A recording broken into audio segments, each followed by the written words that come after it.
હવે આપણે લેમ્પ લોડનો પાવર માપવા માટે વોટમીટર સાથે કનેક્શન કરવામાં આવેલું છે અને વોટમીટર છે તે પાવર માપે છે. તો વોટમીટર અને લેમ્પ લોડનું કનેક્શન કેવી રીતે કરવામાં આવે છે તેનો અહીં સર્કિટ ડાયાગ્રામ દર્શાવેલો છે. અહીંયા આપણે જોઈ શકીએ છીએ કે અહીંયા વોટમીટરનો સર્કિટ ડાયાગ્રામ દર્શાવેલો છે અને આ વોટમીટર છે તે પાવર માપે છે. અહીંયા આપણે જોઈ શકીએ છીએ તેમાં 4 ટર્મિનલ આપેલા છે, એમ, એલ, સી અને વી. ને અહીંયા આપણે જોઈ શકીએ છીએ અહીંયા લેમ્પ લોડ દર્શાવેલો છે. તો અહીંયા આપણે જોઈ શકીએ છીએ વોટમીટરનું અહીંયા સર્કિટ ડાયાગ્રામ આપેલી છે. તો અહીંયા એમ છે તો તેમાં સપ્લાય આપેલી છે. તો અહીંયા આપણે જોઈ શકીએ છીએ કે અહીંયા જે આ ફેઝ જાય છે તે અહીંયા આપણે સપ્લાયમાં એમ ટર્મિનલમાં આપેલો છે. અહીંયા એલ છે એટલે લોડનો જે ફેઝ આવે તે. તો અહીંયા આપણે લેમ્પ લોડ જે રાખેલ છે તો તેનો ફેઝ અહીંયા આપણે આપેલો છે. તો અહીંયાનો જે ફેઝ છે તે અહીં દર્શાવેલો છે.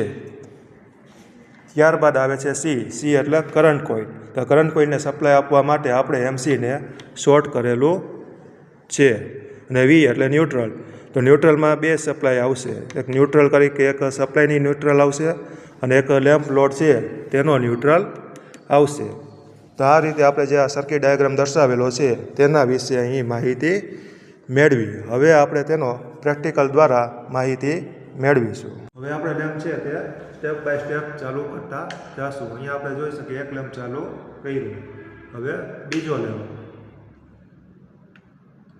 ત્રીજો લેમ્પ, ચોથો લેમ્પ, પાંચમો લેમ્પ, છઠ્ઠો લેમ્પ. તો અહીંયા આપણે જોઈ શકીએ છીએ ક્રમશઃ આપણે લેમ્પ ચાલુ કરેલા છે. હવે આપણે સ્ટેપ બાય સ્ટેપ છે લેમ્પ બંધ કરીએ છીએ.